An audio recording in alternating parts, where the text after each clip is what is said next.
Good morning student. Hindi class में आपका स्वागत है। आज हम कक्षा 8 हिंदी फर्स्ट पाठ 12 गणितज्ञ ज्योतिषी आर्यभट्ट के बारे में पढ़ेंगे। आर्यभट्ट प्रसिद्ध जीवनीकार गुणाकर मूले जी ने इस पाठ में प्रसिद्ध गणितज्ञ और ज्योतिषी आर्यभट्ट के जीवन के बारे में बताया है। निकोलस कोपरनिकस से बहुत पहले ही आर्यभट्ट ने पृथ्वी की परिक्रमा संबंधी बातें बताई हुई थी और उनको सारा ज्ञान था। इसमें उनके द्वारा लिखित आर्यभट्टीय ग्रंथ मात्र 242 लाइन का है।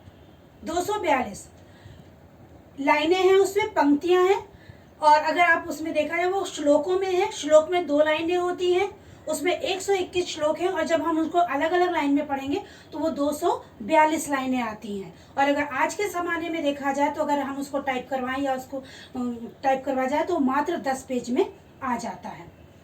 दूसरी बात है कि आर्यभट्ट थे कौन। आर्यभट्ट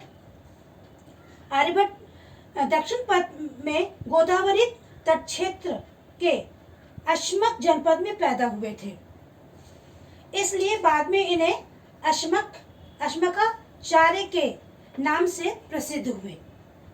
इन्हें बचपन से ही ये बहुत ही ज़्यादा तीव्र बुद्धि के थे और ज्योतिषी और गणित में इनका बहुत रुचि थी, इसलिए ये अपनी इच्छा से अध्ययन करने के लिए पाटलिपुत्र पहुंच गए। और जब ये पाटलिपुत्र पहुंचे तो ये यंग थे और महाविद्यालय में इन ज्योतिषियों के बीच में बैठ के पंडितों के बीच में अध्ययन किया करते थे। इनका भी आश्रम था टीले के ऊपर। वहाँ पर जब ये सूर्य ग्रहण और चंद्र ग्रहण पढ़ते थे तो वहाँ जो पंडित लोग थे और जो पुराने वैज्ञानिक थे वो ज़्यादातर लोगों को ये बताते थे कि इसमें एक राहु नाम का राक्षस है, वो सूर्य और चंद्र को निगल जाता है, उसके कारण और सूर्य ग्रहण और चंद्र ग्रहण पड़ता है।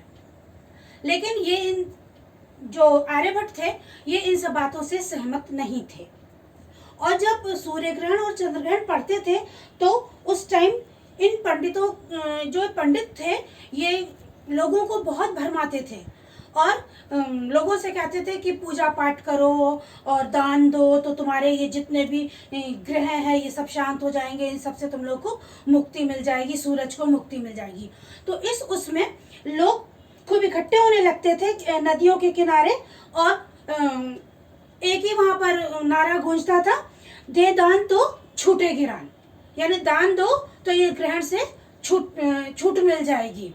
और जो बड़े बड़े लोग थे खूब दान देते थे इसी कारण कि हमको इन ग्रहों से और सूर्य को नहीं निकलेगा, इन सब से मुक्ति मिलेगी।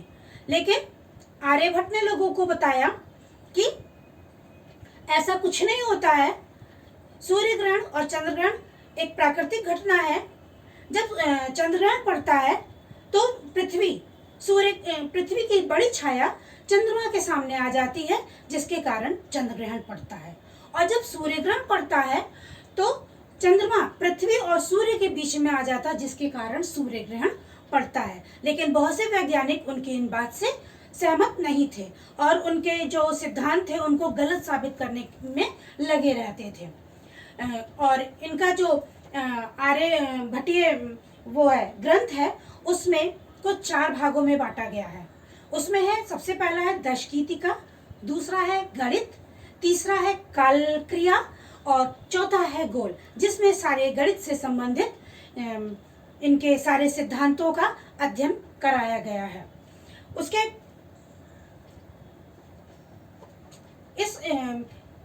इस कारण जो उन्होंने ज्ञान दिया उस वैज्ञानिक उनको गणित शास्त्र का और ज्योतिष शास्त्र का आर्यभट्ट को चमकीला सितारा कहा जाता है, क्योंकि उनके ही समय से गणित का एक स्वस्थ अध्ययन शुरू हुआ था, स्वस्थ सिद्धांत मिले थे, इसलिए उनको ज्योतिषी शास्त्र का और गणित का चमकीला सितारा कहा जाता है। अब आइए देखते हैं इस पाठ के शब्द अर्थ। पहला है उपवास यानी व्रत। व्रत वस्तुतः वास्तव में वर्तुलाकार, गोलाकार, शंकु, भाले की नोक पर की तरह, जो ऐसे तिकोने जो वो होते हैं शेप। सूत्रबद्ध करना यानी नियम बनाना। त्रिकोणमिति गणित की एक शाखा। अनुपात तुलना का सापेक्षिक अनुपात। युगपात युग के समान भाग। विवेचन गहन चर्चा। ये होगा विवेचना, विवेचना गहन चर्चा। बुद्धिवादी यानी विद्वानजन। अंतरिक्ष आकाश और पृथ्वी के बीच का भाग। शब्दांश शब्दांक। अंकों के स्थान पर शब्दों का प्रयोग जो किया जाता है उसको बोलते हैं शब्दांक। इसके कुछ क्वेश्चन आंसर है, जिसमें पहला है भारत में प्राचीन काल के लोगों में सूर्य ग्रहण के बारे में क्या धारणा थी। भारत में प्राचीन काल के लोगों के मन में सूर्य ग्रहण के मामले में के बारे में क्या धारणा थी। तो प्राचीन काल में सूर्य ग्रहण के संबंध में लोगों के मन में ये धारणा थी कि राहु नाम का एक राक्षस है जो सूरज को निगल लेता है, इस कारण से सूर्य ग्रहण होता है। दूसरा क्वेश्चन आपका है आर्यभट्ट ने पृथ्वी के बारे में क्या विचार दिए। आर्यभट्ट ने पृथ्वी के बारे में विचार दिए थे कि पृथ्वी स्थिर नहीं है, वो अपनी दूरी पर घूमती रहती है।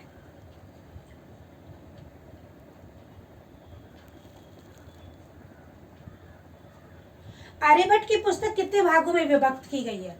आर्यभट्ट की पुस्तक 4 भागों में विभक्त की गई है। एक है दशगीतिका, दूसरी है गणित, तीसरी है क्रियाकाल और चौथी है गोल।